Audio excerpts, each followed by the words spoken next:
This particular lecture talks about India's Taiwan opportunity.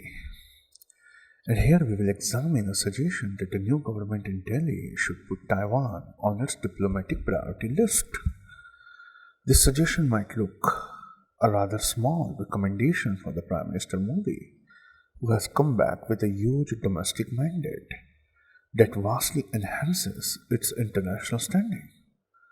Some in Delhi, however, would say that the Modi's focus on Taiwan is too big and risky an idea. They worry it might offend Chinese political sensitivities. But the productive engagement with Taiwan is not about abandoning India's One China policy or playing some kind of a card. India has been rather scrupulous in respecting China's sovereignty and territorial integrity. So, when the first NDA government came, the India vented the frustration that Beijing does not reciprocate with the One India policy.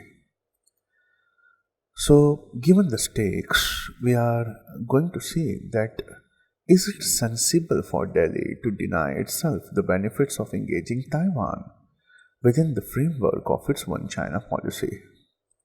Because most of the major nations, they have significant cooperation with Taiwan without extending its diplomatic recognition. India, however, has too many self-imposed constraints on its Taiwan policy, and it is now time to lift many of them. In the second part of this particular lecture, we are going to see about the Hong Kong protests. Theoretically, the protesters, they won a huge victory with the government dropping its extradition bill. But Beijing is likely to double down on the repressive measures as a result. So in the first part, we are going to see our Taiwan opportunity, and in the second part, we are going to see the Hong Kong protests, where the images from the Hong Kong over the past 2 weeks, they were very stunning. Some 1 million Hong Kong residents, they flooded the downtown streets, demanding that the city authorities they scrap a bill which would allow the mainland China's communist government to extradite fugitives from the semi-autonomous region. Protesters feared that the Beijing would use the law to pursue political targets, effectively ending Hong Kong's special status as a haven for dissidents and the political freedoms. After days of clashes between the protesters and the police, Hong Kong's Beijing-backed chief executive Carrie Lam, he suspended the bill.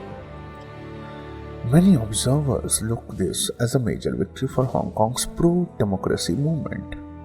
There is a sense of triumph which is only growing after another protest march the following Sunday swelled to what organizers said was around 2 million participants, or about a quarter of the city's total population, making it the largest protest in the Hong Kong history.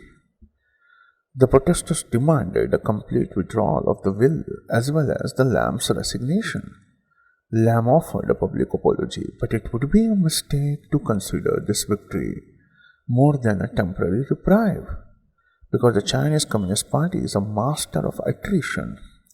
Over the past 2 decades, it has developed a playbook for gaining influence and eroding criticism both inside and beyond China's borders.